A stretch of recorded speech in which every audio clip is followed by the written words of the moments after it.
I thought I knew what sibling rivalry looked like until my brother's fiancée looked me dead in the eye and said, "Your parents love me more than they'll ever love you," right before demanding I open my great aunt's antique safe. What she discovered inside didn't just end her engagement, it exposed a family secret that had been hiding in plain sight for over 2 decades, and proved that sometimes the people who claim to love your family the most are the ones planning to destroy it from within. Before we jump back in, tell us where you're tuning in from, and if this story touches you, make sure you're subscribed, because tomorrow I've saved something extra special for you. The notification from my brother Mike buzzed on my phone just as I was putting the finishing touches on a logo design for a local coffee shop. At 26, I'd finally hit my stride as a freelance graphic designer here in Austin, working from my converted loft in East Austin, where the industrial pipes and exposed brick walls served as the perfect backdrop for my creative chaos. The message was typical Mike, brief and to the point. Family dinner Sunday. Ashley wants to discuss wedding plans. Mom's making her famous lasagna. I stared at the screen for a moment, feeling that familiar knot form in my stomach. Ashley Rodriguez had been part of our family dynamic for almost 2 years now, ever since she and Mike started dating after meeting at some real estate networking event. She was everything my parents seemed to want in a future daughter-in-law: polished, ambitious, charming in that effortless way that made everyone feel like they were her best friend within minutes of meeting her. As a successful real estate agent specializing in luxury homes in the Westlake area, she understood the language my parents spoke fluently: success, status, and social connections. Mike, my older brother by 3 years, had always been the golden child without even trying. He'd followed the path our parents had quietly mapped out for both of us: business degree from UT, steady corporate job, sensible apartment in Cedar Park, and now a relationship with someone who fit seamlessly into their vision of what success looked like. I'd chosen the artist's path, much to their polite but persistent disappointment. While they never said it directly, I could feel their concern about my unstable career choice in every conversation about my future. Sunday dinner at the Thompson household was a weekly tradition that had resumed with particular enthusiasm since Ashley entered the picture. The drive from my loft to their 2-story colonial in Westlake took about 30 minutes, giving me plenty of time to mentally prepare for what had become an increasingly familiar dynamic. Ashley had a way of turning every family gathering into a showcase of her thoughtfulness and integration into our family unit, while I often felt like I was watching from the sidelines of my own family story. I pulled into the familiar driveway, noting Ashley's pristine white BMW already parked next to Mike's practical Honda Accord. The contrast said everything about their relationship. She was the one with expensive tastes and the income to match, while Mike provided stability and the kind of traditional masculinity that played well at her real estate networking events. They made sense together in a way that looked perfect from the outside, even if something about their dynamic had always felt slightly performative to me. My mother, Linda, greeted me at the front door with her usual warm hug, but I noticed how her eyes immediately went to the small gift bag Ashley was pulling from her car. "Oh, Ashley brought those lavender soaps from that boutique I mentioned loving," Mom said, already moving toward the door to receive whatever thoughtful gesture was coming next. She remembered from our conversation 3 weeks ago about wanting to try their products. This was Ashley's specialty: remembering tiny details that others forgot, and turning them into moments that made her look incredibly thoughtful and connected to our family. She hugged my mother with genuine warmth, complimented the new flowers in the front yard planters, and somehow managed to make even her perfectly styled appearance look effortless rather than calculated. Her dark hair was pulled back in one of those casually elegant buns that probably took 20 minutes to achieve but looked like she'd just twisted it up without thinking. Ashley's voice carried that bright note of enthusiasm she always used when greeting me, like we were the closest of friends rather than future sisters-in-law who were still figuring each other out. "I love what you've done with your hair. That layered cut is so perfect for your face shape." The compliment was delivered with such apparent sincerity that questioning it would make me seem paranoid, but something about the way she assessed my appearance first before speaking always made me feel like I was being evaluated. Mike appeared from the kitchen carrying a beer, his face lighting up in the way it always did when Ashley was around. They'd been together long enough that the honeymoon phase should have worn off, but he still looked at her like he couldn't quite believe she'd chosen him. "How's the design business, Jess?" he asked, giving me a quick hug. "Still working on that coffee shop logo." I'd mentioned the coffee shop project exactly once, about 6 weeks ago, but Ashley immediately perked up with interest. "Oh, which coffee shop? I might know the owners. I've been working with several small business owners in that area who are looking to upgrade their locations." She launched into a detailed explanation of the local commercial real estate market, somehow managing to make it sound both impressive and helpful while subtly highlighting her own success and connections. My father, Bob, emerged from his home office where he'd probably been reviewing paperwork for the auto repair shops. At 55, he still maintained the hands-on approach that had built Thompson Auto from a single location into 3 successful shops across Austin. He greeted Ashley with the kind of paternal warmth I remembered from my own childhood, asking about her latest real estate deals and listening with genuine interest as she described a particularly challenging luxury home sale she'd just closed. "That's the kind of strategic thinking that builds lasting success," Dad said approvingly. "Understanding your market and adapting your approach to meet client needs." He glanced at me with what I recognized as his encouraging but concerned expression. "Maybe Ashley could introduce you to some of her small business contacts, Jess. Networking is crucial in any industry." The suggestion was offered with love, but it carried the familiar implication. Preparing and narrating this story took us a lot of time, so if you are enjoying it, subscribe to our channel. It means a lot to us.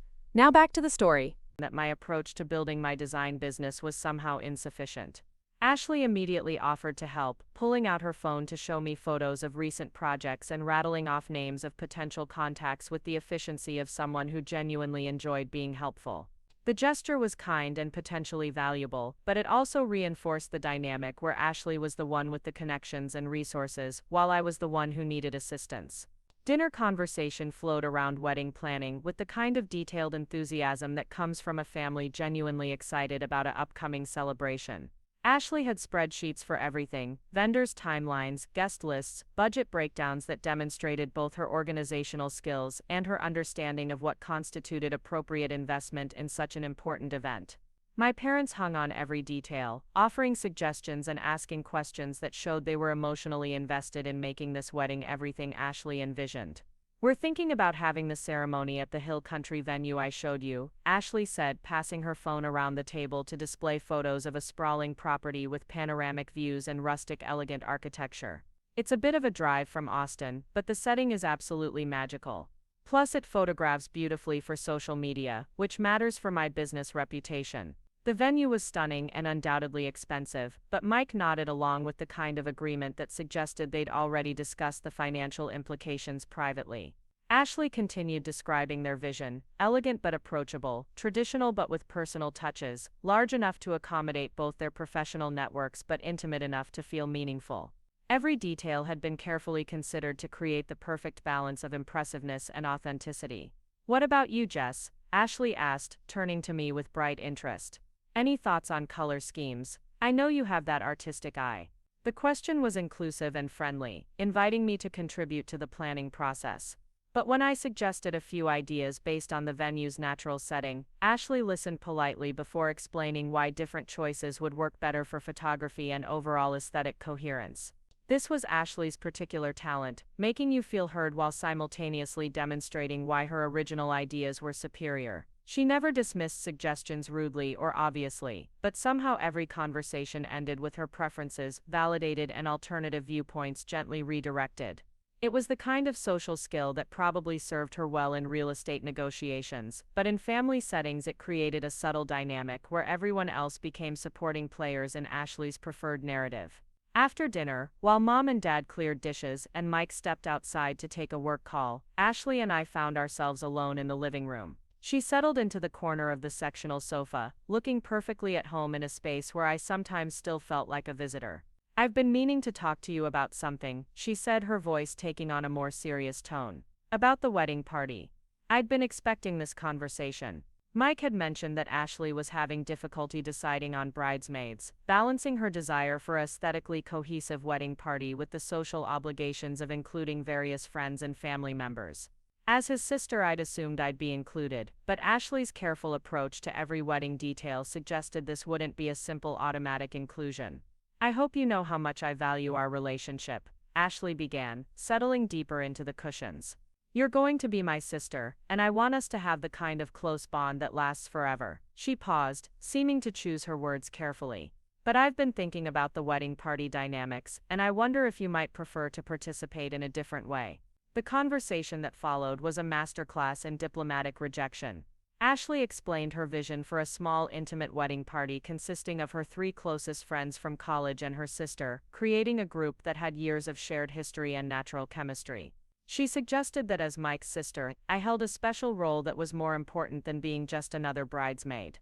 She wondered if I might prefer to do a reading during the ceremony, or perhaps help coordinate some of the behind-the-scenes logistics where my organizational skills would be invaluable. Every suggestion was presented as an honor, a recognition of my unique importance to the family rather than an exclusion from the traditional wedding party.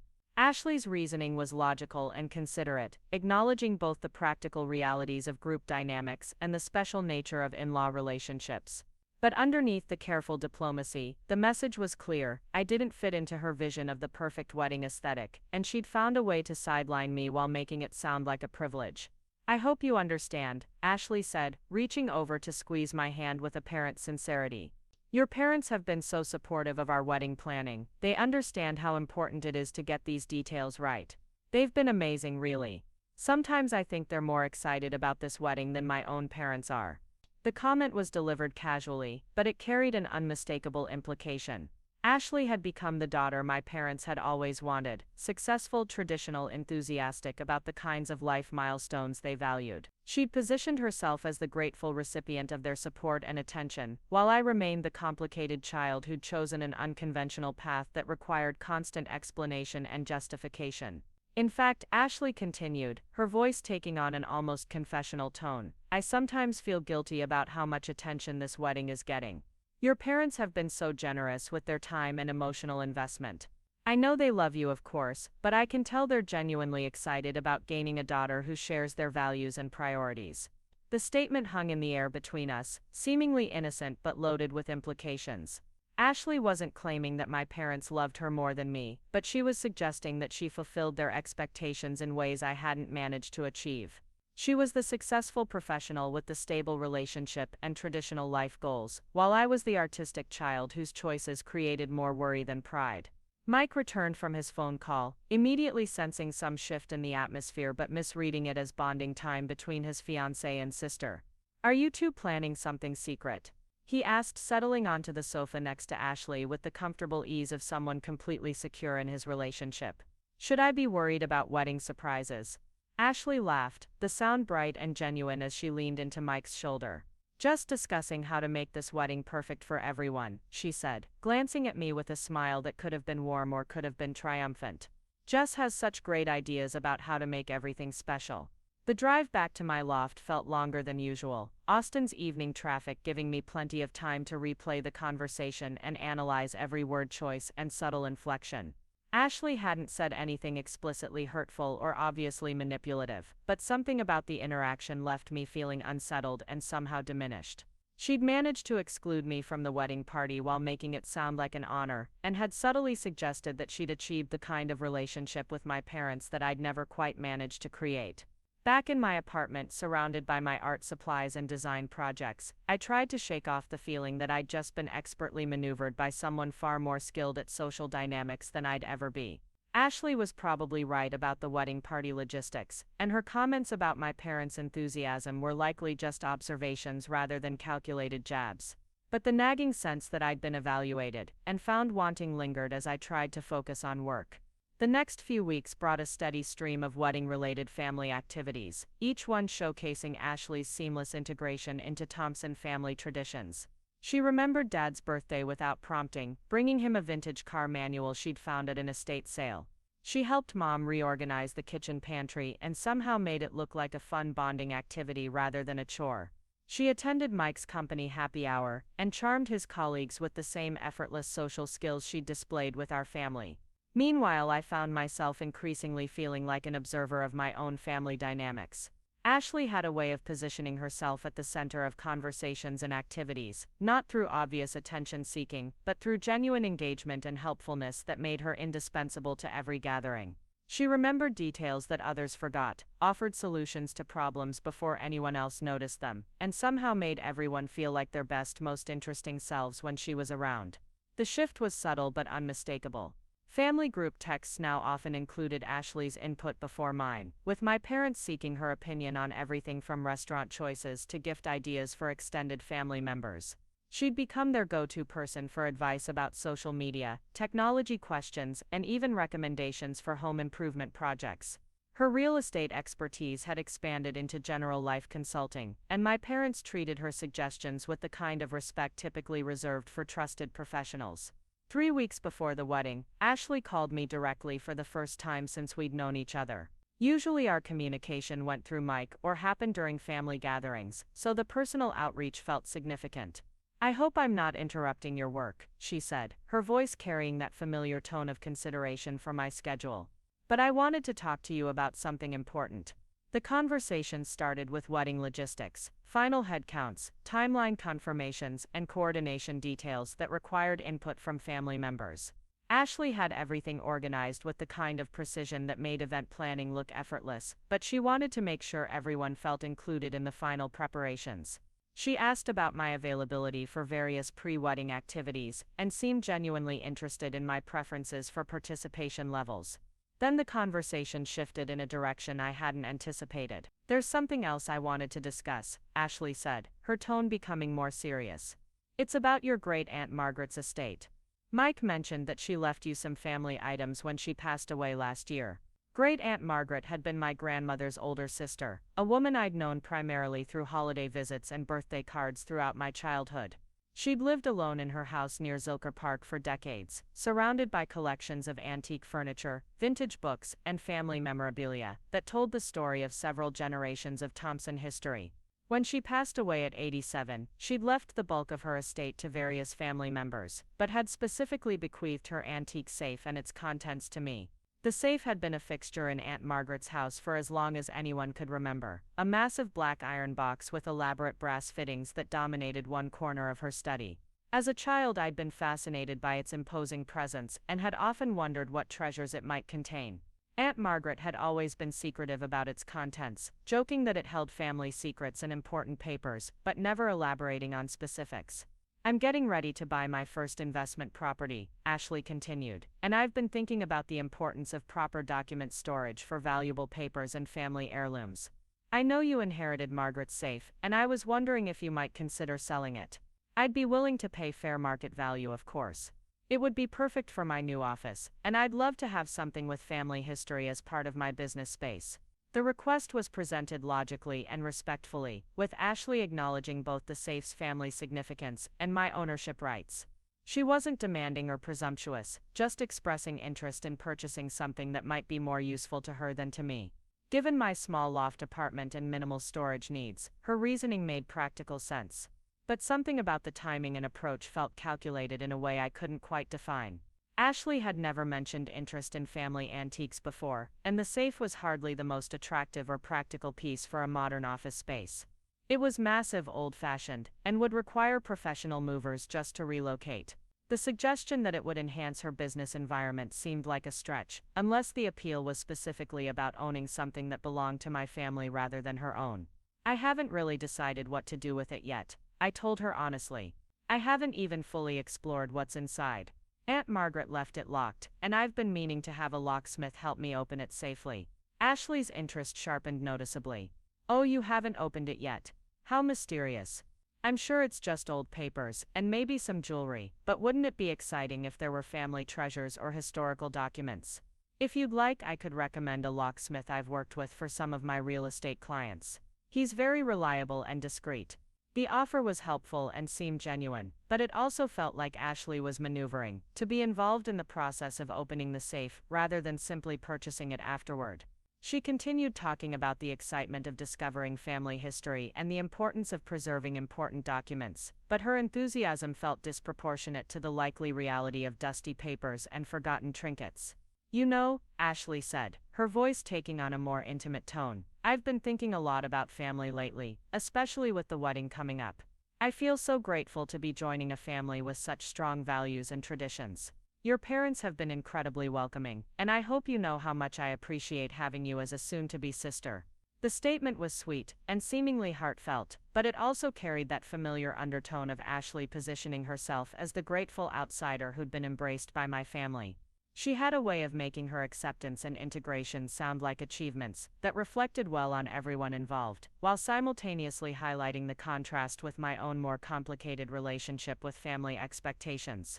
After ending the call, I sat in my studio space, staring at the business card for Ashley's recommended locksmith.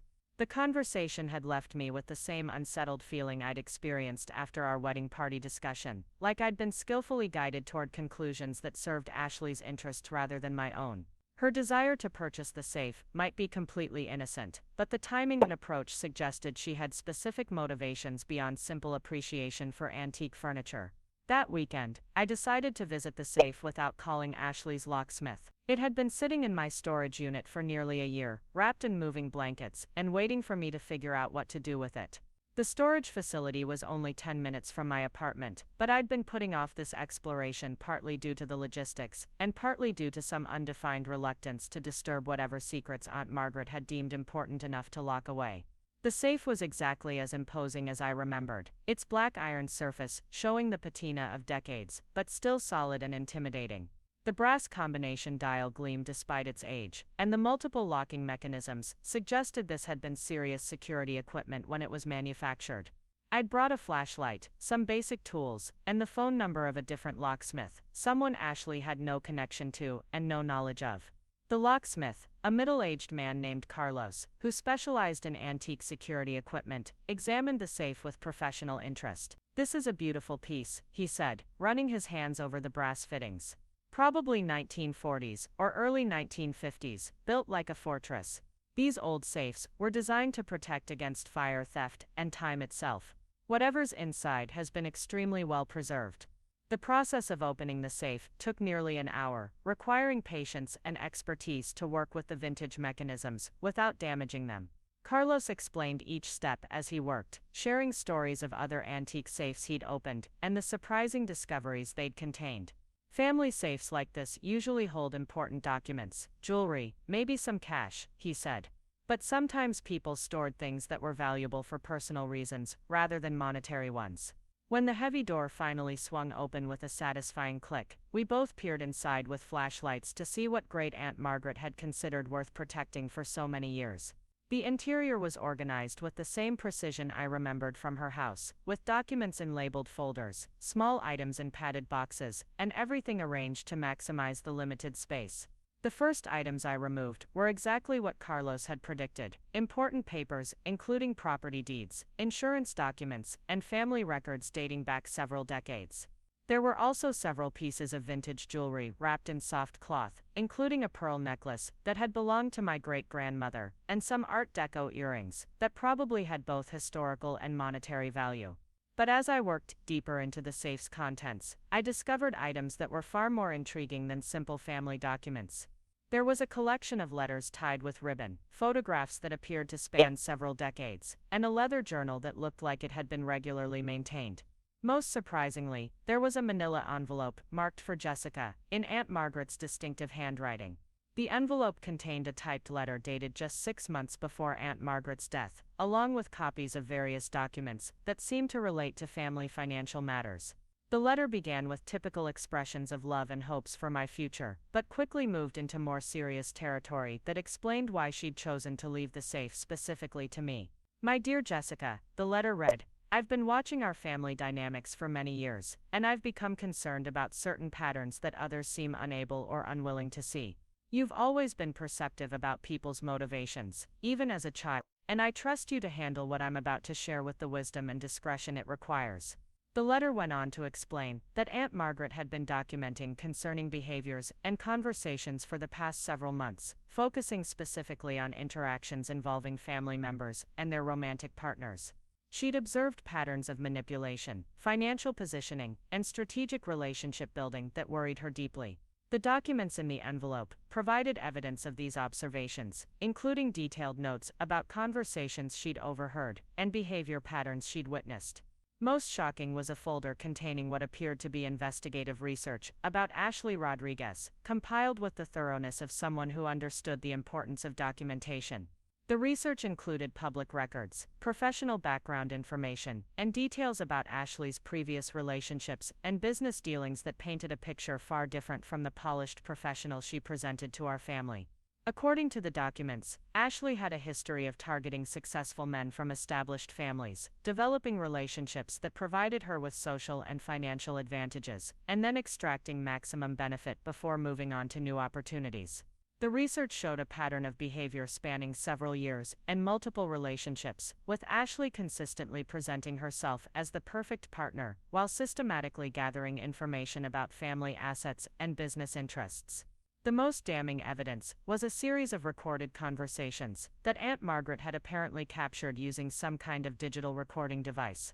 The audio files, saved on a small digital recorder tucked into the bottom of the safe, contained hours of conversations between Ashley and various people, recorded during family gatherings at Aunt Margaret's house over the past year. In these recordings, Ashley's voice was clear and unmistakable as she discussed her strategies for positioning herself within our family, her assessment of various family members' weaknesses and motivations, and her long-term plans for leveraging her relationship with Mike to gain access to family business opportunities and assets. Calculated approach to relationship building that was completely at odds with the genuine affection and spontaneous connection she displayed in public. One particularly revealing conversation, apparently recorded during last year's Christmas gathering, featured Ashley talking to someone on the phone about her progress with the Thompson family. "The parents are completely won over," she said in a voice that was recognizably hers but carried none of the warmth and enthusiasm I'd always associated with her personality. "They're already talking about me like I'm the daughter they always wanted. Mike is easy to manage, and the sister is too wrapped up in her art projects to pay attention to family dynamics." The recording continued with Ashley discussing specific strategies for maintaining her position within the family, while gathering information about business finances and future inheritance possibilities. She talked about Mike with casual dismissiveness, describing him as useful but not particularly challenging, and expressing confidence that she could manage him indefinitely while pursuing her real objectives. But the most shocking revelation came in a conversation where Ashley discussed me specifically, analyzing my relationship with my parents and my potential threat to her plans. "Jessica is the only one who might cause problems," Ashley's recorded voice explained. "She's observant and she doesn't completely trust me yet. But she's also insecure about her place in the family, so I can use that. If I can position myself as the favored daughter-in-law, she'll probably retreat rather than compete." The conversation included detailed discussion of Ashley's strategies for marginalizing my influence within the family, while appearing to include and support me. She talked about the wedding party exclusion as a test case for whether she could successfully manipulate family dynamics without triggering significant resistance. She expressed confidence that my parents would support her decisions over mine if any conflicts arose, based on their obvious preference for her conventional success over my artistic career. The final recording was the most recent, apparently captured just a few weeks before Aunt Margaret's death. In this conversation, Ashley discussed her interest in family assets and heirlooms, specifically mentioning the safe and her frustration that it had been left to me rather than remaining within what she called the main family line. She talked about developing strategies to gain access to whatever the safe contained, either through purchase or by convincing me that its contents would be better preserved by someone with more resources and interest in family history. Sitting in the storage unit with all of this evidence spread around me, I felt a complex mixture of emotions ranging from shock to vindication to deep sadness for my brother. The documentation was thorough and undeniable, presenting a picture of systematic deception that had been operating under our family's nose for nearly 2 years. Ashley wasn't just a manipulative person who'd happened to target our family, she was someone who'd made a study of relationship manipulation and had approached our family as a calculated business opportunity. But along with the evidence, Aunt Margaret had left detailed instructions about how to handle this information responsibly. Her letter emphasized the importance of protecting Mike from unnecessary humiliation while ensuring that he had access to the truth before making any irreversible commitments. She'd recognized that simply presenting the evidence would likely backfire, causing Mike to defend Ashley and potentially damaging family relationships permanently. Instead, Aunt Margaret suggested a more strategic approach that would allow the truth to emerge naturally while giving Ashley enough rope to reveal her true nature through her own actions. The plan she outlined was complex and required careful timing, but it offered the possibility of exposing Ashley's deception without destroying the family relationships she'd manipulated to achieve her goals. The weight of Aunt Margaret's revelations sat heavy on my chest as I carefully returned each document to its designated place within the safe. The late afternoon Austin sun streaming through the storage unit's small window cast long shadows across the concrete floor, creating an almost theatrical atmosphere for the most surreal discovery of my life. My hands trembled slightly as I handled each piece of evidence, the reality of what I'd uncovered settling deeper into my consciousness with every passing moment. Carlos had long since finished his work and departed, leaving me alone with secrets that felt too enormous to process properly.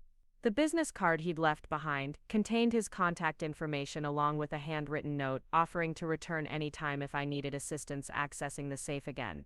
His professionalism and discretion had been exactly what the situation required, but now I faced the far more challenging task of deciding what to do with information that could fundamentally alter my family's future.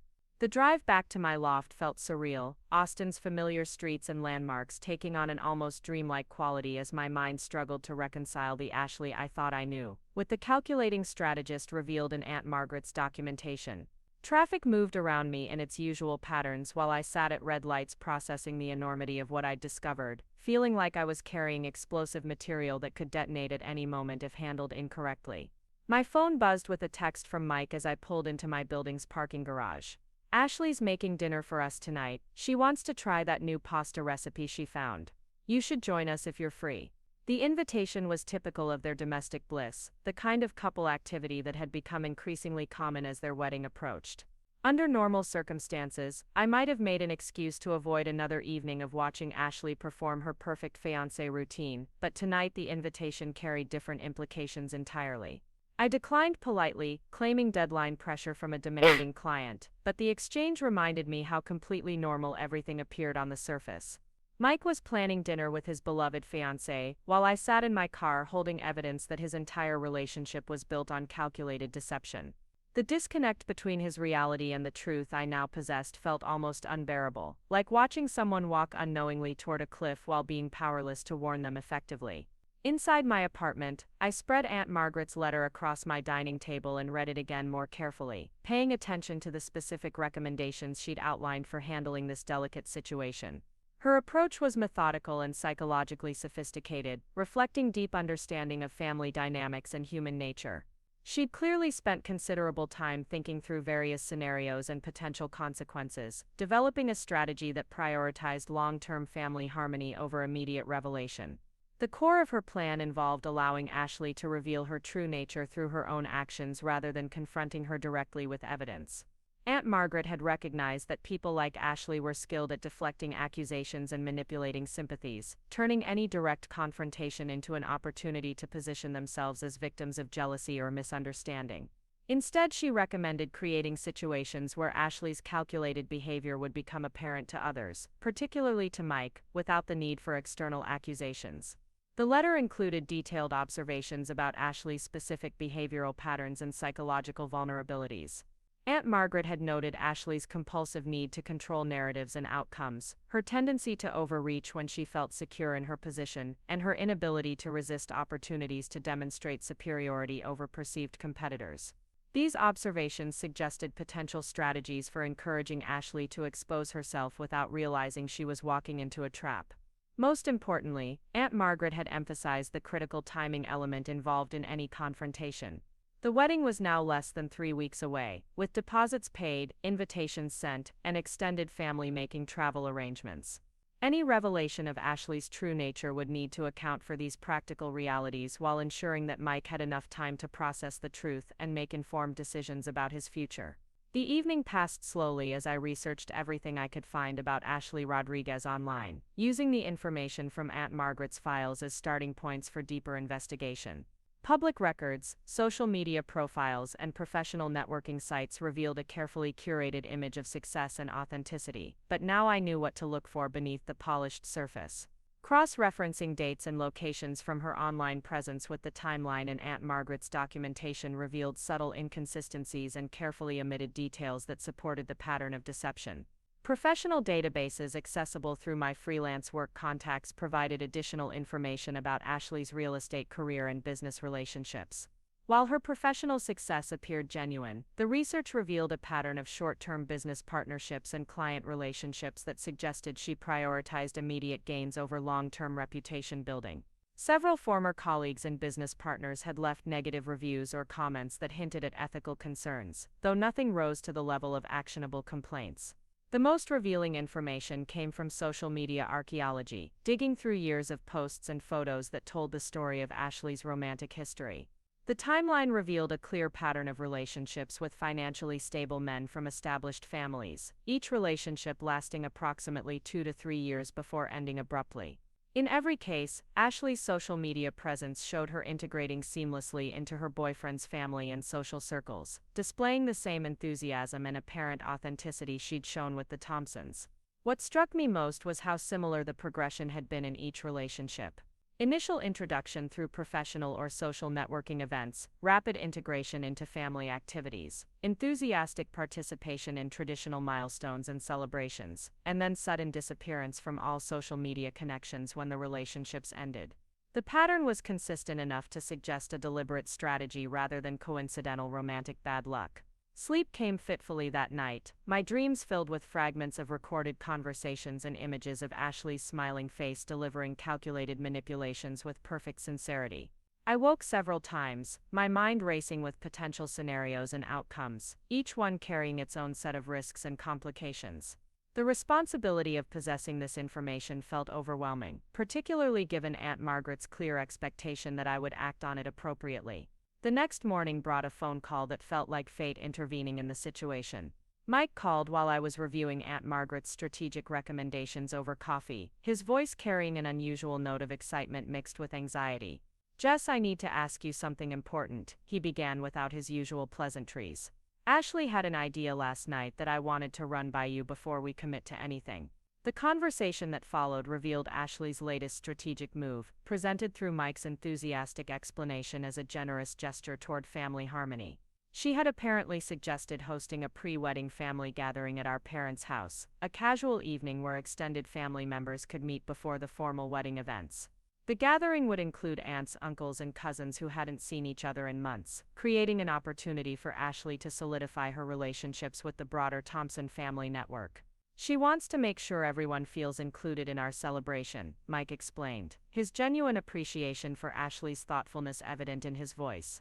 "She's been worried that some of the older family members might feel disconnected from the wedding planning process. This would give them a chance to share stories and advice, and for Ashley to really become part of the extended family before the ceremony." The proposal was vintage Ashley, simultaneously appearing generous and family-focused while serving her strategic interests perfectly. A gathering of extended family members would provide her with opportunities to gather more information about family history, business relationships, and potential inheritance situations. It would also allow her to solidify her position as the beloved future daughter-in-law with people who hadn't observed her long enough to notice any concerning patterns. She specifically mentioned wanting to hear family stories from some of the older relatives. Mike continued enthusiastically. "You know how much she loves family history. She thought it would be meaningful to record some of their memories, maybe create something special for our future children to have." The mention of recording family stories sent a chill down my spine, given what I now knew about Ashley's previous recording activities. The innocent desire to preserve family memories could easily provide cover for gathering sensitive information about family finances, business relationships, and personal dynamics. Ashley's suggestion was brilliant in its apparent thoughtfulness while serving potentially manipulative purposes. "What do you think?" Mike asked, clearly hoping for my approval. "Mom and Dad are excited about the idea, and Ashley really wants you to help with the planning. She said you'd be perfect for coordinating the logistics since you're so good with details and organization." The request for my involvement was classic Ashley strategy, positioning me as a collaborator, rather than a potential obstacle, while ensuring that I'd be too busy with practical arrangements to observe her interactions with family members too closely. It was also a test of sorts, measuring my willingness to support family activities versus any tendency to create complications or resistance. I agreed to help with the planning, recognizing this as a potential opportunity to observe Ashley's behavior in an extended family setting while having legitimate reasons to be present for all interactions. Aunt Margaret's strategic recommendations had emphasized the importance of allowing Ashley to operate freely while documenting her actions, building a comprehensive picture of her true motivations and methods. The next week passed in a flurry of family gathering preparations, with Ashley taking the lead on most decisions while graciously including me in planning discussions. Her organizational skills were genuinely impressive, demonstrating the same attention to detail and strategic thinking that had made her successful in real estate. She researched dietary restrictions for extended family members, planned activities that would engage different age groups, and created an atmosphere of casual elegance that would showcase her domestic capabilities without appearing overly formal. During one of our planning sessions at Mom and Dad's house, Ashley mentioned the safe again with what appeared to be casual curiosity. "Have you had a chance to explore what your great aunt left you?" she asked while arranging flowers she'd brought for the dining room table. "I keep thinking about how exciting it must be to discover family treasures. There's something so romantic about unlocking secrets from the past." Her interest seemed innocent enough, but I noticed how she maneuvered the conversation to learn more about my plans for the safe's contents without appearing overly inquisitive. She asked about my timeline for fully exploring everything, whether I'd found anything particularly valuable or historically significant, and if I'd made any decisions about what to keep versus what might be better preserved by other family members, with more storage space or interest in antiques. "I've been thinking about our conversation regarding my offer to purchase it," Ashley continued, adjusting flowers with the kind of precise attention that suggested nervous energy beneath her casual demeanor. "I realize I may have seemed presumptuous bringing it up so early. I just got excited about the idea of having something with family history in my future home office. But of course you should take all the time you need to explore what Margaret left you." The mention of family history struck me as particularly significant, given what I now knew about Ashley's pattern of targeting families with established wealth and property. Her interest in the safe likely had less to do with decorative value, and more to do with potential information about Thompson family assets and business relationships. Owning the safe would provide her with access to whatever documentation it contained while removing a potential source of damaging information from my control. "Actually," Ashley said, settling into the kitchen chair with the kind of comfortable familiarity that had become second nature to her in my parents' home, "I've been meaning to share something with you, something that's been on my heart lately." Her voice took on the intimate tone she used for serious conversations, the same inflection I'd heard when she'd excluded me from the wedding party while making it sound like an honor. The conversation that followed was Ashley at her most skillfully manipulative, presenting concerns about family dynamics with apparent love and genuine worry. She talked about her observations of my relationship with my parents, expressing sadness about what she perceived as distance or misunderstanding between us. She suggested that my artistic career choice had created barriers to the kind of close relationship she enjoyed with them, not because they loved me less, but because they didn't understand how to connect with my unconventional lifestyle. "I hope you don't mind me saying this," Ashley continued, her voice carrying carefully modulated concern, "but I've noticed how much your parents worry about your future security. They're so proud of your artistic talents, but I think they struggle with the unpredictability of freelance work. They've mentioned their concerns to Mike and me, wondering if there are ways they could be more supportive without overstepping boundaries." The revelation that my parents had been discussing my career struggles with Ashley felt like a betrayal, even though I recognized it was probably natural for them to seek advice from someone they viewed as successful and sensible. Ashley had positioned herself as their confidant regarding family concerns, creating a dynamic where she had access to private family worries, while I remained unaware of these conversations entirely. "I want you to know," Ashley said, reaching across the table to squeeze my hand with apparent sincerity, "that I've been advocating for you in those conversations. I've told them how talented you are, and how much potential your business has. But I've also been thinking about practical ways to help bridge the gap between your artistic passion and their desire for your security." The offer that followed was presented as generous collaboration between soon-to-be sisters-in-law, but I could now see the strategic calculation beneath Ashley's apparent thoughtfulness. She suggested that her real estate connections could provide steady design work for my business, offering the kind of reliable income stream that would alleviate my parents' concerns while giving me financial stability. The arrangement would position Ashley as my business patron and professional mentor, creating a power dynamic where I would be dependent on her goodwill for economic security.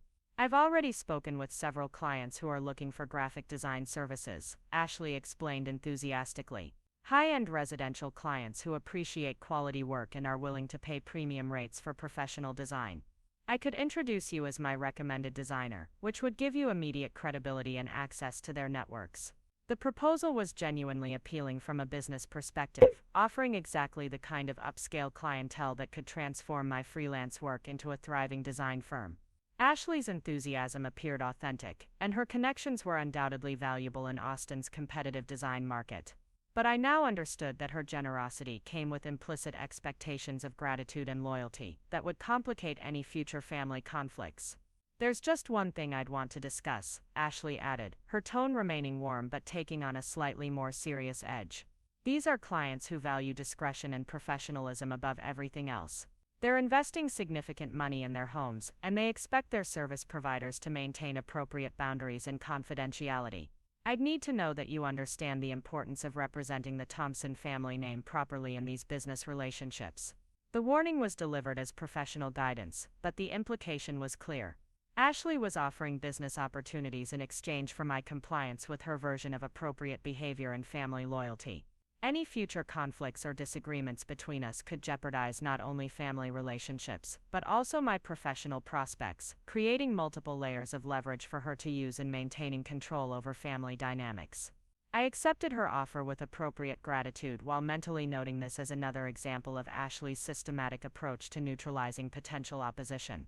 She was simultaneously positioning herself as my benefactor and my parents' confidant, creating a network of obligation and dependency that would make any challenge to her authority extremely costly for me personally. The extended family gathering took place the following Saturday evening, with Thompson relatives arriving throughout the afternoon to help with preparations and catch up on family news. The house filled with the comfortable chaos of multi-generational family interaction, cousins chasing each other through rooms, while adults shared updates on careers, children, and life changes. Ashley moved through these interactions like a natural-born family member, remembering details about distant relatives' lives, and asking follow-up questions that demonstrated genuine interest in their stories.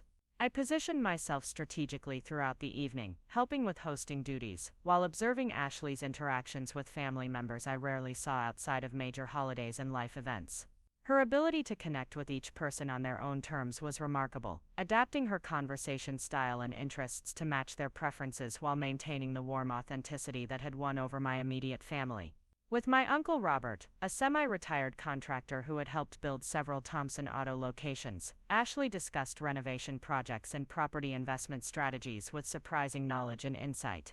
She asked thoughtful questions about construction techniques and local building regulations, positioning herself as someone interested in learning from his expertise, while subtly gathering information about family business relationships and property holdings. When talking with my cousin Sarah, an elementary school teacher who struggled with classroom management issues, Ashley offered practical advice based on her experience dealing with difficult clients in real estate transactions. She shared strategies for maintaining authority while building positive relationships, demonstrating problem-solving skills that made her appear wise and helpful, rather than presumptuous or condescending. The conversation that caught my attention most was Ashley's interaction with my great-uncle Frank, Aunt Margaret's younger brother, who had been executor of her estate. Frank had always been the family historian, maintaining detailed records of Thompson genealogy and property transactions dating back several generations. Ashley approached him with apparent fascination about family history, expressing regret that she'd never had the opportunity to know Aunt Margaret better. "I feel like I missed out on so much family wisdom," Ashley told Frank with apparent sincerity. "Mike has shared some stories about her, but I would have loved to hear her perspective on family history firsthand. She sounds like she was a remarkable woman, who really understood the importance of preserving family heritage." Frank's face lit up with the enthusiasm of someone finally finding an audience for his historical interests. He launched into detailed stories about Margaret's life, her role in the family business during its early years, and her careful documentation of family assets and relationships over the decades. Ashley listened with rapt attention, asking intelligent questions that encouraged Frank to share increasingly detailed information about family financial history and property ownership patterns. "Margaret was always concerned about protecting family interests," Frank explained, settling deeper into his chair with the satisfaction of someone sharing important knowledge. "She kept meticulous records of everything: business transactions, property values, family relationships, even personal observations about people's character and motivations. She believed that understanding the past was essential for making good decisions about the future." Ashley's interest in this conversation was clearly more than casual curiosity, though she managed to appear simply engaged rather than calculating. Her questions gradually steered Frank toward discussing specific aspects of Margaret's record keeping and her methods for evaluating family situations. She expressed admiration for Margaret's foresight and organization, suggesting that such careful documentation was exactly the kind of family tradition that should be continued for future generations. I've been thinking about starting similar records for our branch of the family, Ashley said, glancing meaningfully at Mike across the room. Documenting important family events and preserving stories for our future children. Did Margaret leave any guidance about her methods, or examples that other family members could learn from? Frank's response revealed information I hadn't known about Margaret's final arrangements. Apparently, she had left specific instructions about her documentation system with Frank, including recommendations for which family members might be best suited to continue her careful record-keeping tradition. The instructions had emphasized the importance of choosing family historians based on their discretion, observational skills, and commitment to family welfare, rather than simply following traditional inheritance patterns. She was very specific about certain family items going to particular people, Frank continued, clearly enjoying the opportunity to share inside knowledge about Margaret's decision-making process. The safe, for instance, she left to Jessica, because she said Jessica had the right combination of artistic sensitivity and practical wisdom to handle whatever responsibilities came with it. Ashley's reaction to this information was subtle, but noticeable, a slight tightening around her eyes that suggested frustration or concern. She had clearly hoped that Margaret's estate distribution had been more random or sentimental, rather than based on careful assessment of family members' capabilities and trustworthiness. The revelation that Margaret had made deliberate choices, based on character evaluation rather than family hierarchy, obviously complicated Ashley's assumptions about gaining access to family information and assets. The evening continued with similar conversations, Ashley systematically working her way through extended family members, while gathering information about family history, business relationships, and personal dynamics. Her approach was sophisticated enough that most relatives probably viewed her simply as an enthusiastic soon-to-be family member, but I could now see the strategic nature of her information-gathering process. As the gathering wound down and relatives began departing, Ashley approached me with what appeared to be spontaneous appreciation for my help with the evening's logistics. "Thank you so much for making tonight possible," she said, giving me a warm hug that felt genuine despite everything I now knew about her motivations. I feel like I really understand the Thompson family better now, and I hope everyone feels more connected to our upcoming celebration. The comment about understanding the family better carried multiple implications, confirming that the evening had served Ashley's research purposes while maintaining the appearance of innocent family bonding. She had successfully gathered detailed information about family relationships, business interests, and personal dynamics while strengthening her position as the beloved future daughter-in-law who valued family history and traditions. But as family members said their goodbyes and shared final congratulations about the upcoming wedding, I noticed something that gave me hope for implementing Aunt Margaret's strategic recommendations. Several relatives had made comments throughout the evening that suggested they were observant enough to notice subtle inconsistencies in Ashley's behavior, even if they hadn't yet connected these observations into a comprehensive understanding of her true nature. My cousin David, a police detective with natural investigative instincts, had mentioned finding Ashley's questions about family business relationships unusually detailed for someone who claimed to be simply interested in family history. My Aunt Linda, a retired social worker with extensive experience evaluating people's motivations, had commented privately that Ashley seemed to be working very hard to make the right impression rather than simply being herself naturally. These observations suggested that Ashley's performance, while skillful, wasn't perfect enough to fool everyone indefinitely.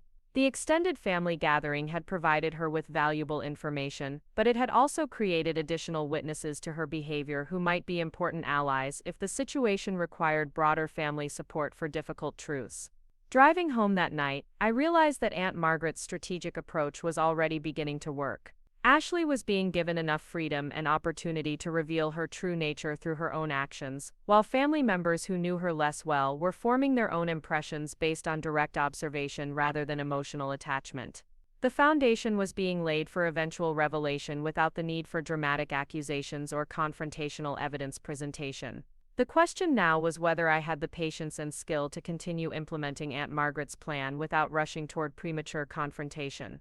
Ashley was clearly accelerating her timeline, possibly sensing that she needed to consolidate her position within the family before any potential opposition could develop. The wedding was now less than 2 weeks away, and every day brought new examples of her systematic approach to securing her long-term position within the Thompson family network. The real test would come in the next phase of Aunt Margaret's strategy, where Ashley would need to be presented with opportunities to overreach or reveal her true priorities when she believed herself to be in a secure position. The challenge would be creating these opportunities without seeming to deliberately undermine her, maintaining the appearance of supportive family relationships while documenting behavior that would eventually speak for itself. The opportunity to implement the next phase of Aunt Margaret's strategy arrived sooner than I had anticipated, delivered through what appeared to be pure coincidence, but felt more like destiny intervening at precisely the right moment. It was Tuesday morning, 10 days before the wedding, when my phone rang with a call from someone I hadn't spoken to in over 2 years. The caller ID showed Dr. Elena Vasquez, a professor of behavioral psychology at UT who had been Aunt Margaret's neighbor and close friend for nearly a decade.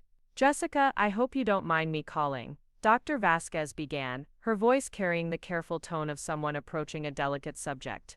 "I've been thinking about Margaret a lot lately, especially with what would have been her 88th birthday coming up next week. I was wondering if you might have time to meet for coffee. There are some things about your great aunt that I think you should know, particularly given the timing of your family's upcoming celebration."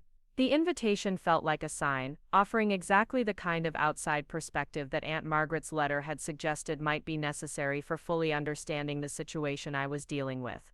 Dr. Vasquez had known Margaret during the period when she was documenting her concerns about Ashley, and her professional expertise in behavioral analysis could provide valuable insight into both Ashley's psychology and the most effective strategies for addressing her manipulation.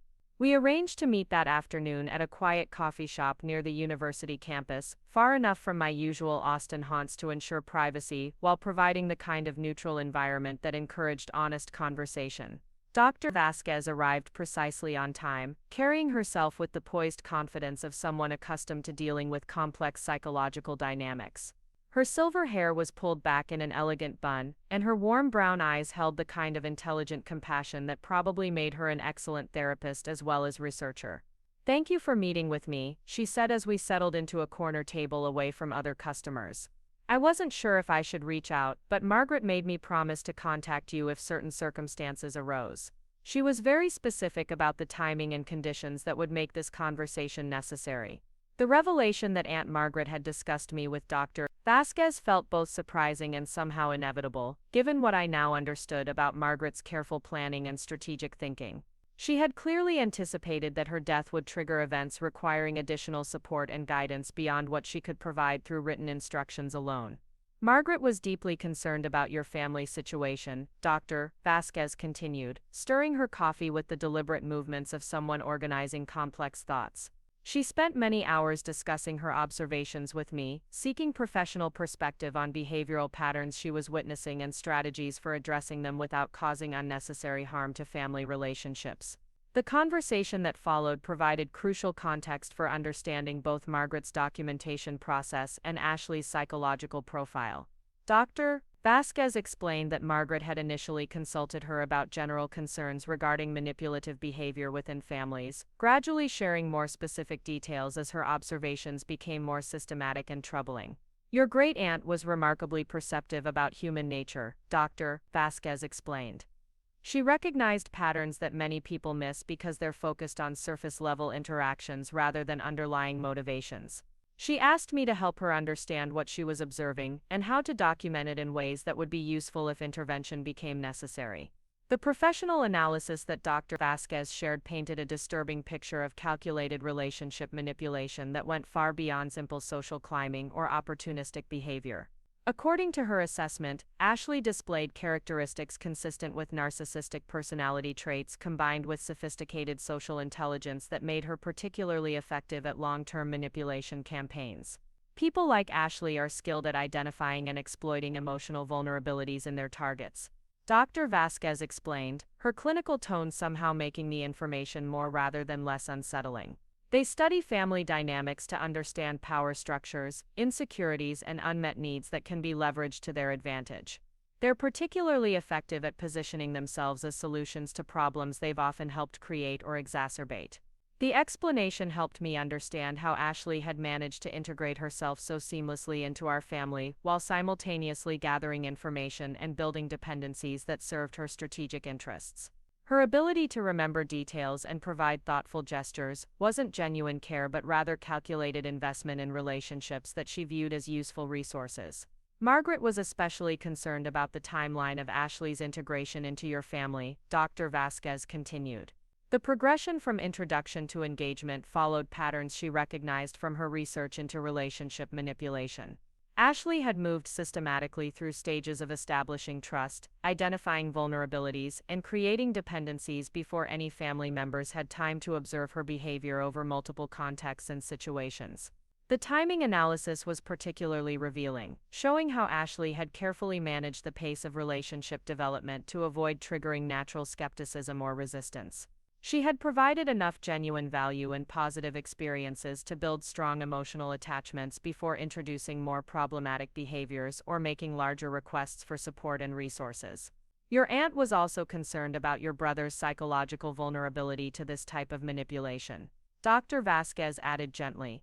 Margaret observed that Mike displayed characteristics that make people particularly susceptible to narcissistic partners. His genuine kindness, desire to please others, and tendency to see the best in people created opportunities for someone like Ashley to exploit his trust while gradually isolating him from support systems that might question her behavior. This insight into Mike's psychology helped explain why he had been so completely taken in by Ashley's performance, despite his generally good judgment about people and situations. Ashley had identified his specific emotional needs and insecurities, then positioned herself as the perfect partner to address them while slowly undermining his confidence in his own perceptions and the concerns of others. Margaret's documentation was remarkably thorough. Dr. Vasquez continued, but she was very concerned about how to use it effectively. Direct confrontation with someone like Ashley typically backfires because they're skilled at deflecting accusations and repositioning themselves as victims of jealousy or misunderstanding. Margaret wanted to find a way to reveal Ashley's true nature without triggering defensive responses that could permanently damage family relationships. The strategic approach that Margaret had developed with Dr. Vasquez's professional guidance was designed to allow Ashley's manipulation tactics to become apparent through her own behavior rather than through external accusations. The plan relied on creating situations where Ashley would feel secure enough to drop her careful facade while providing observers with clear evidence of her true motivations and methods. The key is patience and careful observation, Dr. Vasquez explained. People like Ashley eventually overreach when they feel confident in their position. They begin taking larger risks, making more aggressive moves, and treating people with less consideration because they believe they've successfully neutralized any potential opposition. The conversation provided me with valuable insight into Ashley's psychological profile while confirming that Margaret's strategic recommendations were based on solid understanding of manipulation dynamics and effective intervention techniques. Dr. Vasquez's professional perspective gave me confidence that the approach I was attempting wasn't just family drama but rather a carefully planned psychological operation designed to protect vulnerable family members from systematic exploitation. There's something else Margaret wanted you to know, Dr. Vasquez said, reaching into her purse to retrieve a sealed envelope. She prepared this additional information for you, but asked me to provide it only after you'd had time to process the initial documentation and had demonstrated your commitment to handling the situation responsibly. The envelope contained another letter from Margaret, along with additional evidence that she had apparently gathered during the final months of her life. The new documentation included more recent recordings and observations that showed Ashley's behavior escalating as the wedding approached, along with evidence of Ashley's research into Thompson family business assets and her communications with people outside the family about her strategic positioning. Margaret's final concern, Dr. Vasquez explained as I reviewed the additional materials, was about what she called Ashley's endgame. She believed that Ashley's ultimate goal wasn't just marriage to your brother, but positioning herself to inherit or control significant family assets. The wedding was just the first step in a longer-term plan that could have devastating consequences for your entire family's financial security. The evidence in the second envelope supported this assessment, showing Ashley's detailed research into Thomson Auto's business structure, property holdings, and succession planning. She had apparently been gathering information about the family business for months, using her real estate expertise to evaluate properties and her social connections to research the company's financial position and growth potential. Most disturbing was documentation showing Ashley's communications with financial advisors and legal professionals about strategies for protecting assets in the event of divorce, while simultaneously researching community property laws and spousal inheritance rights. The evidence suggested that Ashley was preparing for multiple scenarios, including the possibility that her marriage to Mike might be temporary rather than permanent. This information changes the stakes considerably. Dr. Vasquez observed as I processed the implications of what I was reading. This isn't just about protecting your brother from an unhappy marriage. Ashley appears to be positioning herself to potentially claim significant family assets regardless of whether the marriage succeeds long term. The conversation with Dr. Vasquez continued for nearly 2 hours, covering specific strategies for documenting Ashley's behavior and creating opportunities for her to reveal her true nature without triggering defensive responses. The professional guidance helped me understand that what I was attempting wasn't vindictive family interference, but rather necessary protection against systematic financial and emotional exploitation. Armed with this additional information and professional perspective, I returned home feeling both more confident about the necessity of action and more aware of the complexity of what I was attempting. Ashley wasn't just a manipulative person who had targeted our family for social advancement. She was someone with specific expertise in relationship exploitation who had identified our family as a long-term financial opportunity. The next few days brought a series of interactions that confirmed Dr. Vasquez's assessment of Ashley's escalating confidence and increasingly aggressive behavior. With the wedding now 1 week away, Ashley seemed to feel secure enough in her position to begin dropping some of the careful consideration that had characterized her earlier interactions with family members. The first indication of this shift came during a wedding planning session at my parents' house, where Ashley's usual collaborative approach gave way to more directive behavior that treated family input as suggestions to be considered rather than preferences to be honored. She overruled my mother's concerns about the reception timeline with polite but firm insistence that her original plan was superior, explaining her reasoning in ways that made dissent seem unreasonable rather than valid. When my father raised questions about certain wedding expenses that seemed excessive given the overall budget, Ashley responded with detailed explanations that positioned his concerns as misunderstanding of wedding industry standards rather than legitimate financial caution. Her tone remained respectful, but the underlying message was clear. She had become the expert on family celebration planning, and their role was to provide support rather than guidance. The most revealing incident occurred when Ashley made another reference to the safe during a casual conversation about family heirlooms and their appropriate preservation. Her interest had clearly intensified rather than diminished over time, and she was becoming less subtle about her desire to gain access to whatever it contained. "I've been thinking more about our conversation regarding Margaret's safe," Ashley said while helping my mother arrange flowers for the dining room centerpiece. "I realize I may have seemed presumptuous, suggesting you sell it to me, but I've been doing research about antique document preservation, and I'm genuinely concerned about whether a storage unit is the appropriate environment for whatever family papers Margaret wanted to protect." The approach was classic Ashley manipulation, positioning her desires as concern for family welfare, while subtly criticizing my stewardship of important family property. She continued explaining her research into climate-controlled storage and professional document preservation, making her home office sound like a superior environment for maintaining historical family materials. "I've actually been working with an estate attorney who specializes in family heirloom preservation," Ashley continued, arranging stems with the kind of precise attention that suggested nervous energy beneath her calm demeanor. She mentioned that antique safes often contain documents that require specific environmental conditions to prevent deterioration.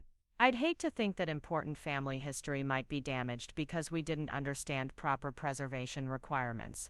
The mention of consulting with legal professionals about family estate matters felt like a significant escalation, suggesting that Ashley was moving beyond simple curiosity toward more aggressive strategies for gaining access to family assets. Her research into document preservation might be genuine, but it was clearly motivated by specific interest in the safe's contents rather than general concern for family historical materials. "Of course the decision is entirely yours," Ashley added, glancing at me with what appeared to be casual friendliness, but felt more like strategic assessment. I just wanted you to know that I'd be happy to help ensure that whatever Margaret left you is properly preserved and protected for future generations. The offer was presented as generous assistance, but I could now recognize the underlying pressure tactics designed to make my continued possession of the safe seem selfish and irresponsible. Ashley was positioning herself as the responsible family member who understood proper heritage preservation while suggesting that my approach was potentially damaging to important family materials. My response needed to be carefully calibrated to avoid triggering Ashley's defensive instincts while providing opportunities for her to reveal more of her true motivations.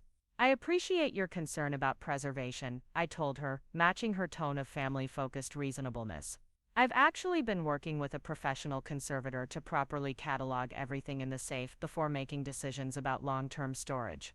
The process is taking longer than I expected because there's more documentation than I initially realized. Ashley's reaction to this information was subtle but revealing, a slight sharpening of attention that suggested intense interest in the cataloging process and what it might reveal about the safe's contents. Her follow-up questions were carefully casual but clearly designed to gather intelligence about my timeline for completing the documentation review and what types of materials I was discovering. How fascinating that Margaret accumulated so much family history, Ashley said, her enthusiasm appearing genuine, while obviously probing for additional information. I'd love to help with the cataloging process if you'd like assistance. I've been learning so much about Thompson family history from talking with your relatives, and I'd enjoy contributing to preserving those memories properly. The offer to help with cataloging was particularly concerning given what I now knew about Ashley's information gathering activities and her pattern of positioning herself as helpful while pursuing her own strategic interests. Allowing her access to Margaret's documentation would essentially hand her the evidence of her own manipulation while providing her with detailed intelligence about family assets and relationships. I declined her assistance politely, explaining that the conservator preferred to work with minimal handling of the documents until the preservation process was complete.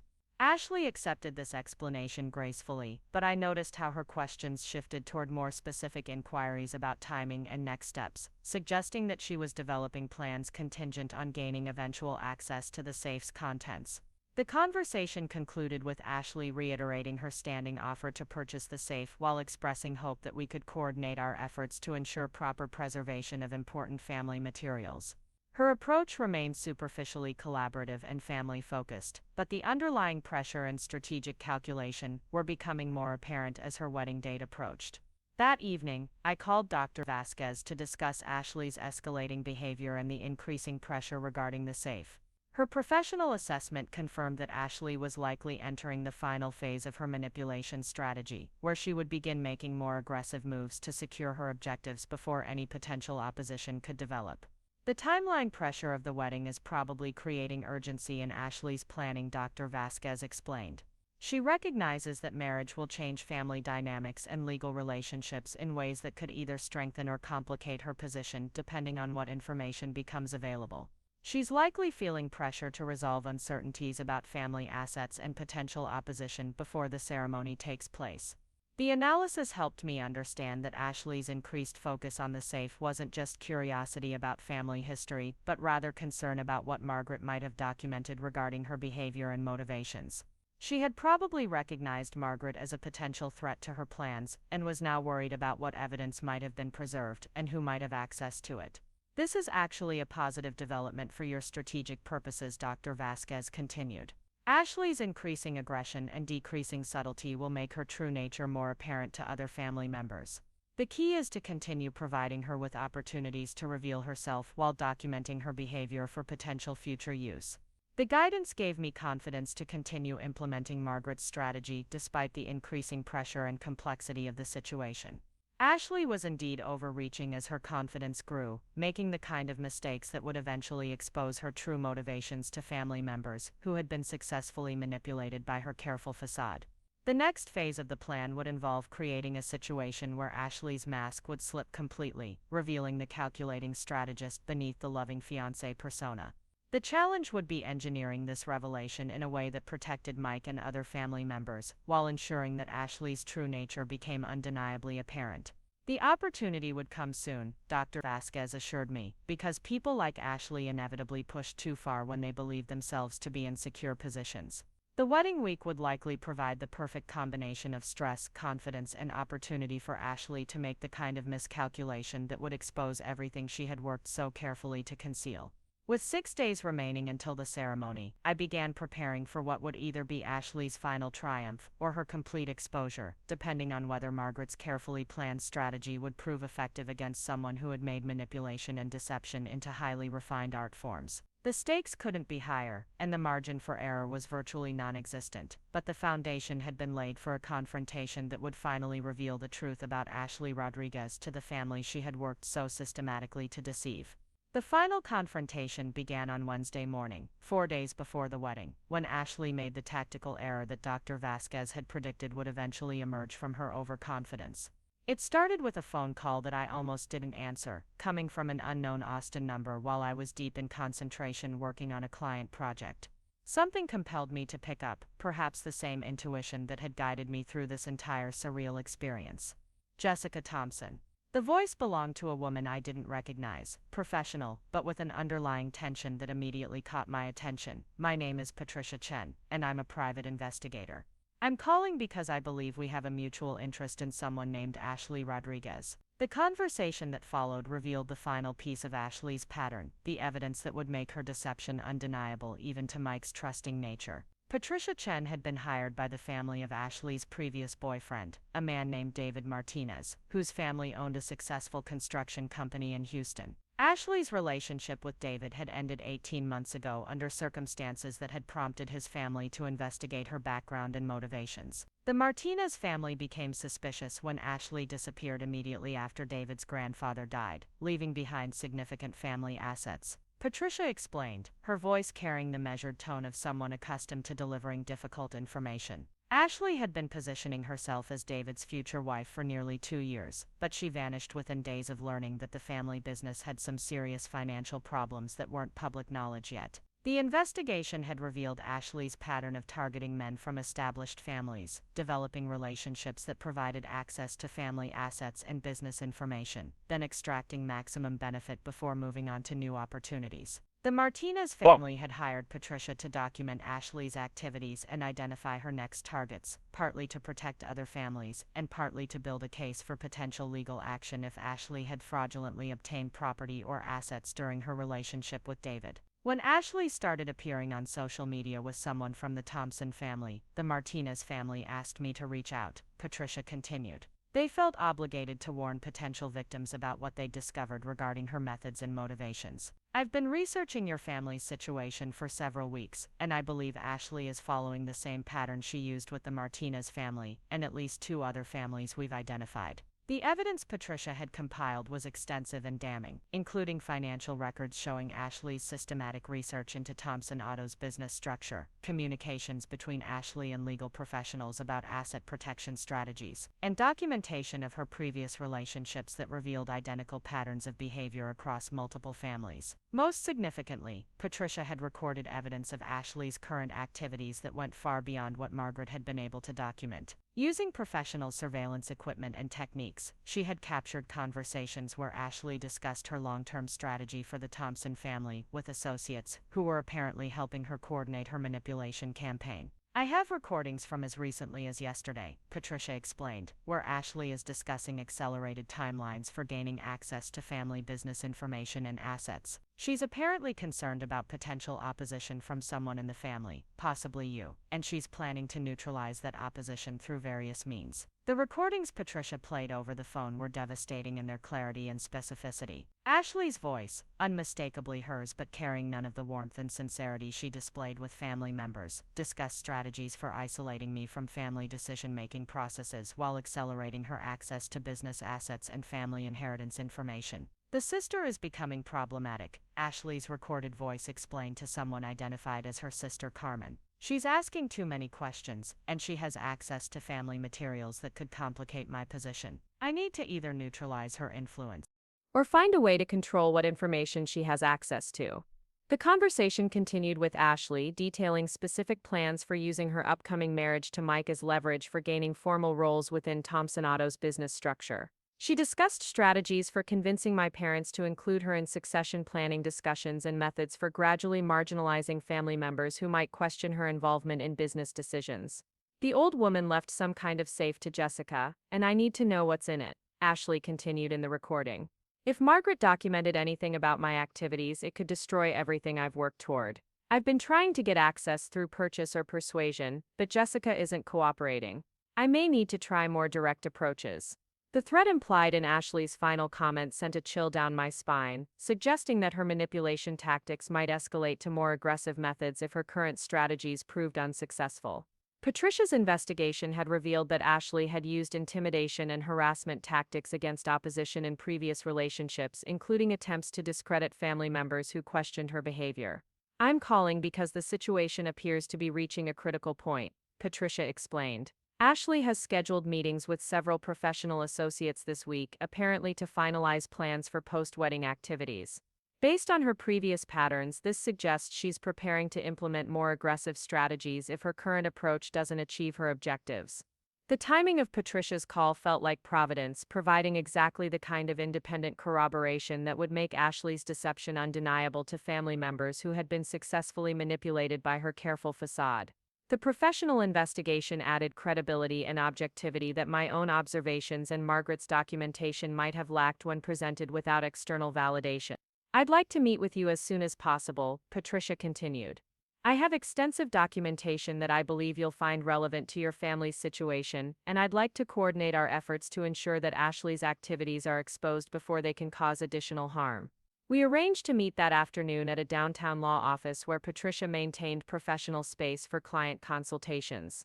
The environment provided both privacy and security, while lending additional credibility to the information she was presenting. The meeting would also allow me to review her evidence thoroughly before determining how to integrate it with Margaret's strategic plan. The drive downtown gave me time to process the implications of this development and consider how Patricia's evidence would change the dynamics of confronting Ashley. Independent investigation by professional investigators added a level of seriousness to the situation that transformed it from family drama into potential criminal activity, depending on what assets or information Ashley had fraudulently obtained. Patricia's office was located in a modern building near the courthouse, reflecting the serious nature of her investigative work and the legal implications of the evidence she had compiled. She greeted me with professional warmth, clearly understanding the emotional weight of the situation while maintaining the objectivity necessary for effective investigation and documentation. Before we begin, Patricia said as we settled into her conference room, I want you to understand that what I'm about to share represents months of careful investigation and documentation. The evidence is comprehensive and legally admissible, but it's also deeply disturbing in its revelation of systematic deception and manipulation.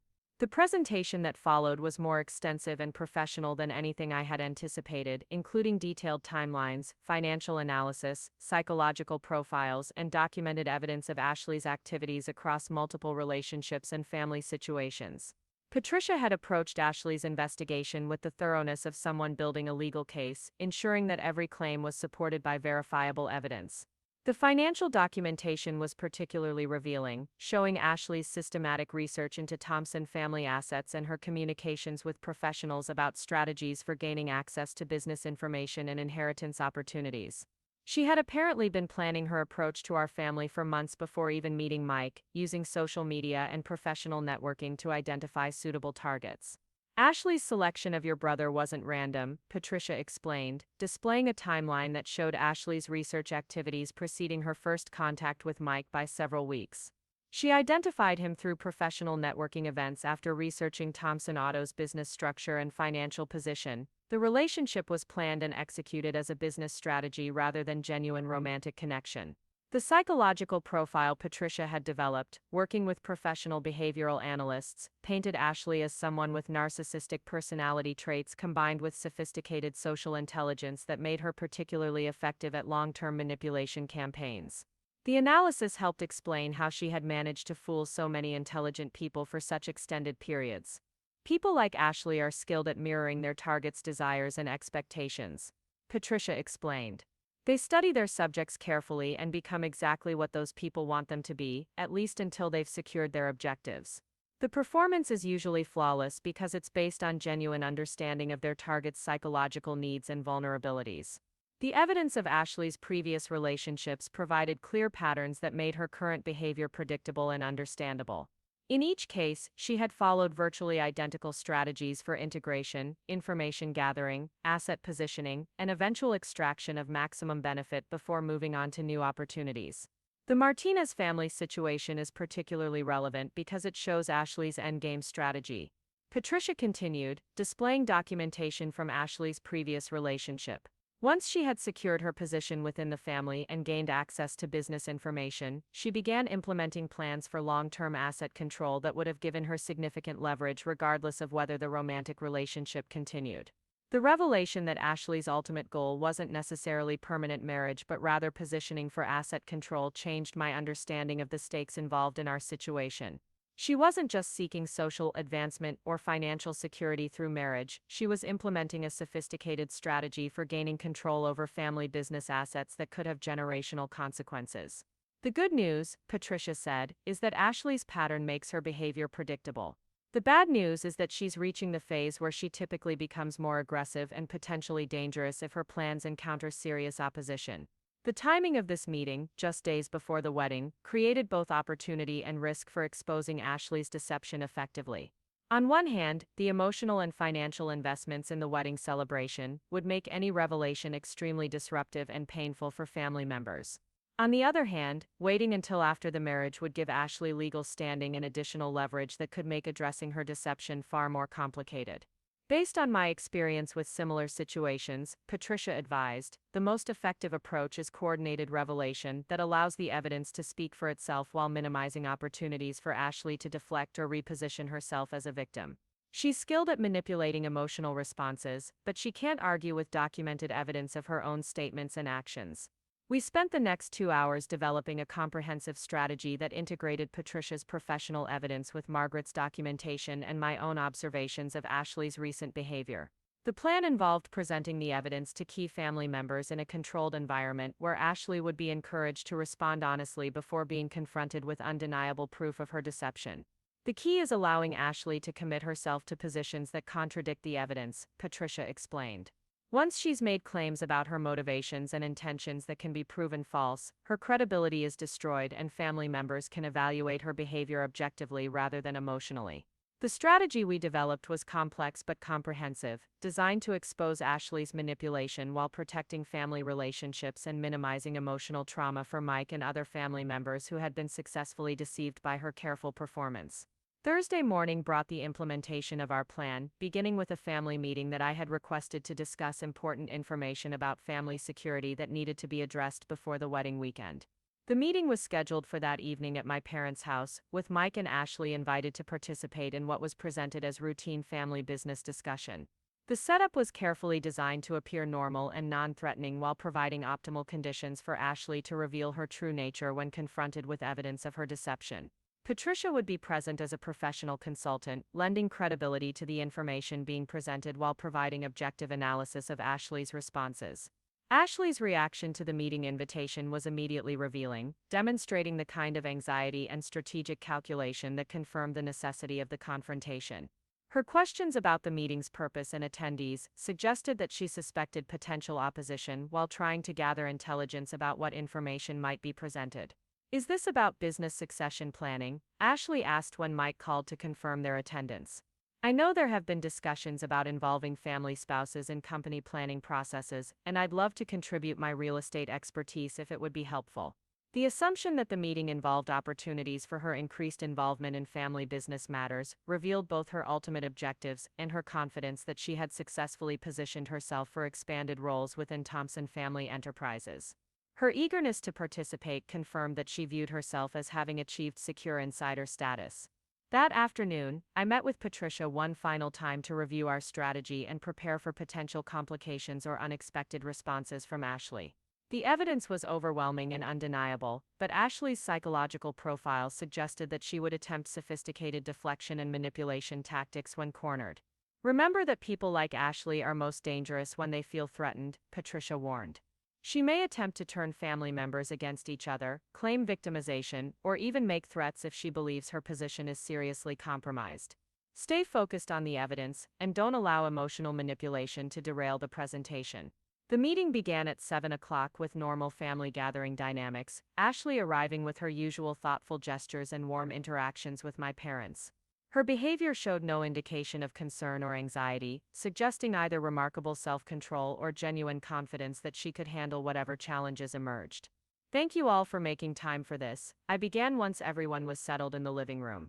I've discovered some information that I believe is important for our family's security and well-being, particularly given the timing of upcoming celebrations and changes in our family structure. The introduction was carefully neutral, presenting the meeting as protective rather than accusatory, while establishing the serious nature of what would be discussed. Ashley's expression remained pleasantly attentive, though I noticed subtle signs of increased alertness that suggested she was preparing for potential challenges. I'd like to introduce Patricia Chen, a professional investigator who has been researching activities that may affect our family. I continued, gesturing toward Patricia, who had been introduced simply as a family security consultant. She's discovered information that I believe everyone should be aware of before we move forward with weekend celebrations. Ashley's reaction to Patricia's presence was the first clear indication of her awareness that the situation was serious rather than routine. Her pleasant expression remained in place, but subtle changes in posture and breathing suggested immediate recognition that this meeting represented potential threat to her carefully constructed position. Patricia's presentation was masterful in its combination of professional objectivity and devastating factual revelation. She began with general discussion of family security concerns, before gradually focusing on specific patterns of behavior that had been identified through investigation of activities targeting families like ours. In recent months, our investigation has identified systematic efforts to gather intelligence about Thompson family business assets and succession planning. Patricia explained, displaying documentation that showed the scope and sophistication of the research that had been conducted. This intelligence gathering appears to be part of a larger pattern of activities targeting established Austin families. Ashley's response to this general presentation was carefully controlled, expressing appropriate concern about family security while subtly attempting to position herself as equally concerned about protecting family interests. Her performance remained skillful, but the stress of the situation was beginning to create small cracks in her usually flawless facade. "That's very concerning," Ashley said, her voice carrying convincing sincerity. "As someone who works in real estate, I'm aware of how sophisticated these targeting schemes can become. I hope whoever is responsible can be identified and stopped before they cause harm to families like ours." The irony of Ashley positioning herself as concerned about the very activities she had been implementing was almost surreal. But it provided exactly the kind of self-incriminating response that Patricia had predicted would emerge when Ashley was given opportunities to commit herself to false positions. "Actually," Patricia replied, maintaining professional composure while delivering devastating information, "our investigation has identified the individual responsible for these activities. The evidence indicates that the targeting of your family has been systematic and ongoing for nearly 2 years. The moment of revelation was carefully orchestrated to maximize impact while minimizing opportunities for deflection or denial." Patricia displayed a photograph of Ashley taken during surveillance of her meeting with associates to discuss family research activities, along with documentation showing the timeline and scope of her intelligence gathering efforts. Ashley's reaction was immediate and revealing, her carefully maintained composure cracking for the first time since I had known her. The pleasant mask slipped momentarily, revealing calculation and fury beneath, before she attempted to reassert control over the situation. "I don't understand what you're suggesting," Ashley said, her voice taking on defensive tones that contrasted sharply with her usual confident warmth. "Are you accusing me of something? Because I can assure you that any research I've done about Mike's family has been motivated by genuine interest in understanding family history and traditions." The defensive response provided exactly the opening Patricia had anticipated, allowing her to present evidence that directly contradicted Ashley's claims about her motivations and activities. The recorded conversations where Ashley discussed her strategic approach to family manipulation were played in their entirety, filling the living room with the sound of her voice discussing the Thompson family as targets for exploitation. Mike's reaction to hearing Ashley's recorded voice discussing him as useful but not particularly challenging, and describing her relationship as a business strategy rather than genuine affection was devastating to witness. The color drained from his face as he listened to the woman he loved describing their entire relationship as calculated manipulation designed to achieve specific strategic objectives. "That's not me," Ashley said desperately as the recordings continued, but her voice on the audio was unmistakably clear and specific in its discussion of family members, business assets and manipulation strategies. Someone has doctored these recordings or taken them out of context. I would never say these things about people I love. Patricia's response was calm and professional, presenting technical analysis of the recordings that confirmed their authenticity while displaying additional evidence that corroborated the conversations. The documentation was comprehensive and undeniable, removing any possibility that the evidence had been fabricated or misrepresented. We also have visual surveillance of your meetings with associates where these strategies were discussed. Patricia continued, displaying photographs and timestamps that showed Ashley's coordination with others in implementing her manipulation campaign. The evidence shows systematic planning and execution of activities designed to exploit family trust and gain access to business assets. The presentation continued with evidence of Ashley's previous relationships and identical patterns of behavior across multiple families, demonstrating that the Thompson family situation wasn't isolated but rather part of a systematic approach to relationship exploitation that Ashley had refined over several years. My parents' reaction was painful to witness, their faces showing the bewilderment and hurt of people discovering that someone they had welcomed as a daughter had viewed them as marks to be exploited rather than family to be loved. The revelation that their generosity and affection had been calculated, manipulated rather than genuinely appreciated created visible emotional devastation. Ashley, please tell us this isn't true, my mother said, her voice carrying desperate hope that some explanation could restore the family member she thought she had gained. Please explain how these recordings don't mean what they appear to mean. Ashley's final attempt at manipulation was perhaps the most revealing moment of the entire confrontation, showing how deeply ingrained her deceptive patterns had become. Instead of acknowledging the evidence or expressing remorse, she attempted to turn the family against me by claiming that I had orchestrated the entire investigation out of jealousy and resentment. Jessica has always resented my relationship with Mike, and with all of you. Ashley said, her voice taking on the wounded tone of someone claiming victimization. She's clearly hired this woman to create false evidence because she can't stand that your parents love me more than they'll ever love her. This is a desperate attempt to destroy our wedding and our happiness. The accusation was delivered with conviction and apparent emotional pain, demonstrating Ashley's skill at repositioning herself as a victim even when confronted with undeniable evidence of her deception. But the strategy backfired completely, because family members could now recognize the manipulation tactics that had been used on them throughout Ashley's relationship with Mike. That's exactly what you do, isn't it? My father said quietly, his voice carrying the weight of sudden understanding. You turn people against each other while positioning yourself as the victim. We just watched you do it, and now we can see how you've been doing it all along. The recognition that spread across my parents' faces was both satisfying and heartbreaking, as they realized how completely they had been manipulated while believing themselves to be gaining a beloved daughter-in-law. Ashley's final manipulation attempt had revealed her true nature more clearly than any amount of evidence could have achieved. Mike's response was the most difficult to witness, as he struggled to reconcile the woman he had planned to marry with the calculating strategist revealed by the evidence. His pain was visible and profound, but beneath the hurt was growing recognition that many aspects of their relationship that had seemed too good to be true actually had been fabricated for strategic purposes. Is any of it real? Mike asked Ashley directly, his voice breaking slightly as he confronted the possibility that his entire relationship had been performance rather than genuine connection. Did you ever actually care about me, or was I just a useful target? Ashley's response was perhaps the most telling moment of the entire confrontation, as she seemed to recognize that her position was completely destroyed and her carefully constructed plans had collapsed entirely. Instead of attempting further manipulation or denial, she dropped the pretense entirely and revealed the cold calculation that had always been beneath her warm facade.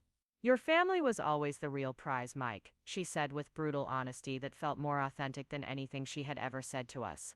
You were just the most convenient way to access what I actually wanted. If you had been smarter, this might have been more challenging, but you made it easy by believing everything I told you and never questioning anything. The cruelty of her final revelation was devastating, but also liberating, removing any possibility that family members could continue believing in her essential goodness or genuine affection. She had revealed herself completely, validating every concern that had been raised while demonstrating the depth of deception that had characterized her entire relationship with our family.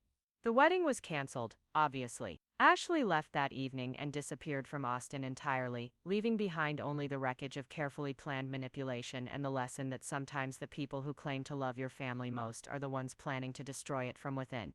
The aftermath was complicated and painful, as Mike worked through the emotional devastation of discovering that his entire relationship had been built on lies, while the rest of us processed how completely we had been deceived by someone we had welcomed as family. But there was also relief in finally understanding that our instincts about Ashley had been correct, and gratitude that the truth had been revealed before she could implement the more destructive phases of her long-term strategy.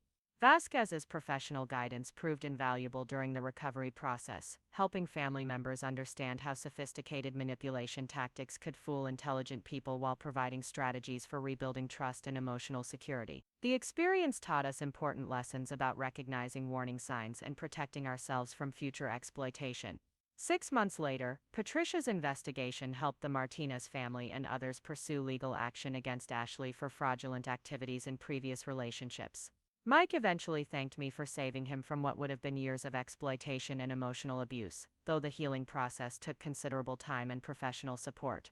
Great Aunt Margaret's safe remained in my possession, containing not only the evidence that had helped save our family, but also serving as a reminder that sometimes the most important family legacy isn't money or property, but the wisdom to recognize truth and the courage to protect the people we love from those who would harm them.